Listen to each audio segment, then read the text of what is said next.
बिस्मिल्लाहिर्रहमानिर्रहीम। मैं हूं आपका मेज़बान खलील अहमद एक बार फिर आपके साथ। और जिस तरह आप देख रहे हैं कि मुल्क भर की तरह बलूचिस्तान में भी जो इंतखाबी सरगर्मियाँ हैं वो अपने उरूज पे पहुंच गई है और हज़ारों की तादाद में सियासी जमातों और आज़ाद उम्मीदवारों ने जो है कागजात नामजदगी हासिल किए और जमा कराई। और सबसे खुशाइन बात यह है कि इलेक्शन कमीशन की तरफ से जो है 2 दिन की तौसीक़ कर दी गई है और अब कागजात नामजदगी जो है वो 24 दिसंबर तक हासिल भी किए जा सकते हैं और जमा भी किए जा सकते हैं। और ये मुल्क की तमाम सियासी बड़ी पार्टियों का मुतालबा था कि इसमें तौसीक़ की जाए और इलेक्शन कमीशन ने जो है कागजात नामजदगी जमा और हासिल करने में 2 दिन की तौसीक़ कर दी है,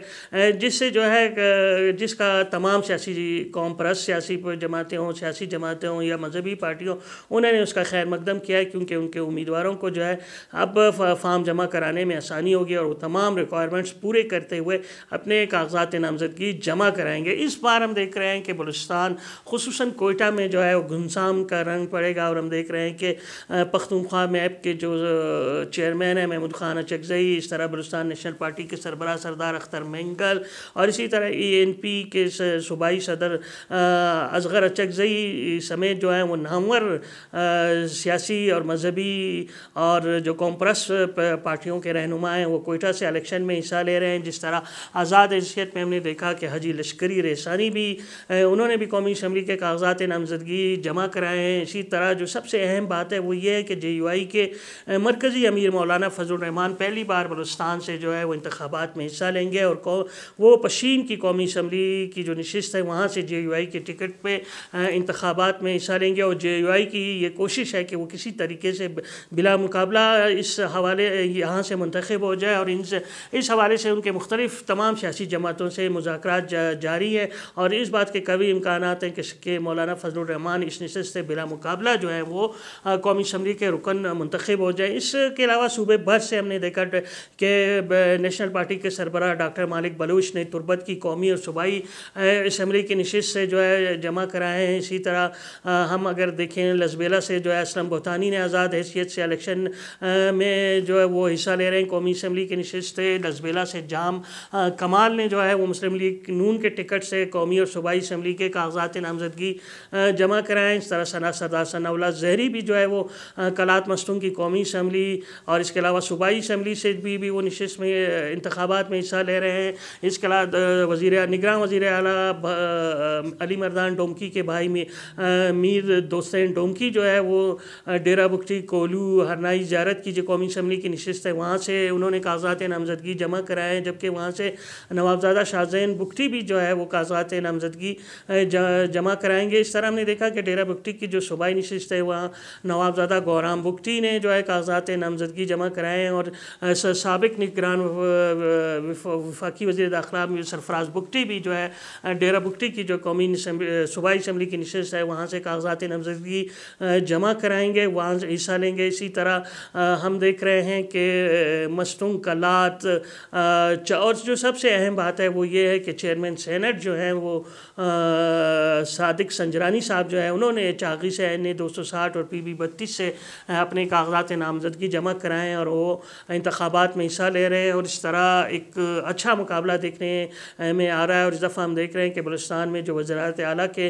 तगड़े उम्मीदवार हैं वो तकरीबन उनकी तादाद 4 से 5 के करीब है और देखते हैं अब इनमें से कौन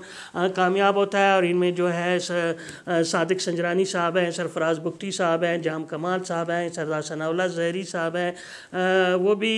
इसके अलावा भी 1-2 उम्मीदवार हैं जिसमें से जो है कौमी जमीयत के जो है मौलाना गफ़ूर हैदरी हैं, नवाब असलम रेसानी हैं। और एक अहम बात के कच्ची से हमने देखा कि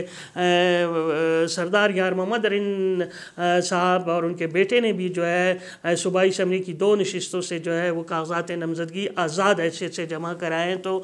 भरपूर तरीके से जो है बलूचिस्तान में सियासी सरगर्मियाँ शुरू हो चुकी हैं और देखते हैं कि आने वाले दिनों में क्या होता है। अब 2 दिन रह गए, मज़ीद कितने लोग जमा कराते हैं। और सबसे अच्छी बात यह है कि तमाम कौम परस्त सियासी और जो मजहबी पार्टी है उन्होंने अपने उम्मीदवारों का ऐलान कर दिया, जिससे जो एक बेयकीनी की सूरत हाल थी वो ख़त्म हो गया। दूसरा जो एक अहम वाक़या है वो बलोच कौमी यकजहती कमेटी के अरकान पे जो इस्लामाबाद पुलिस ने जो जुल्म किया है उसकी अगर यहाँ बात ना की जाए तो ये नाइंसाफ़ी होगी। जिस तरह ख़वातीन और बच्चों को सड़कों पे घसीटा गया, जिस तरह आंसू गैस کا استعمال کیا گیا، ڈنڈے مارے گئے اور ان کو جیل میں بند کر دیا گیا، جس کا ہم نے اثر یہ دیکھا کہ کل بلوچستان بھر کی جو قومی شاہراہیں تھے وہ بند تھے۔ کوئٹہ کی مختلف شاہراہوں پہ کل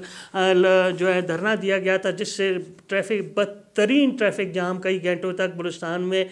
کوئٹہ شہر میں ہم نے دیکھا۔ اس کے علاوہ تمام قومی شاہراہیں بھی بند تھے۔ تو اگر یہ 200-250 لوگ اگر چلے جاتے اور پریس کلب کے سامنے وہ احتجاج کرنا چاہ رہے تھے کر لیتے تو کوئی اتنی بڑا واقعہ نہ ہوتا۔ یہ بلوچ قومی یکجہتی کمیٹی کے ارکان کوئٹہ بھی آئے، سریاب میں 3 دن بیٹھے احتجاج کیا اور پھر وہاں سے وہ اسلام آباد روانہ ہو گئے۔ اگر وہ اسلام آباد جا رہے تھے اور وہاں جا کے انہوں نے احتجاج ریکارڈ کرانا تھا تو اگر ان کو یہ آزادی دے دی جاتی تو کوئی قیامت نہ آ جاتی یا کوئی جو ہے مسئلہ نہیں پیدا ہوتا اس سے امن و امان کا۔ لیکن جس طرح پولیس نے اسلام آباد پولیس نے ان کو ٹریٹ کیا، جس طرح ان کی سوشل میڈیا پہ ویڈیوز وائرل ہوئی، وہ دیکھ کے انتہائی افسوس ہوا، اور اس سے جو ہے بلوچستان کے خصوصاً بلوچوں کی جو احساس محرومی ہے اس میں بہت زیادہ اضافہ ہوا ہے۔ لہٰذا جو مقتدر حلقے ہیں جو ہمارے ملک کے کرتا دھرتا ہے ان کو سوچنا چاہیے کہ وہ لوگوں کو اتنا حق دیں کہ وہ اپنے رائٹس کے لیے احتجاج کریں اور احتجاج ریکارڈ کرا کے واپس چلے جائیں، تو اس سے کوئی امن و امان کا مسئلہ پیدا نہیں ہوتا۔ بہرحال اس حوالے سے مزید جاننے کے لیے آپ سے ریکویسٹ ہے کہ میرے چینل کو لائک کریں،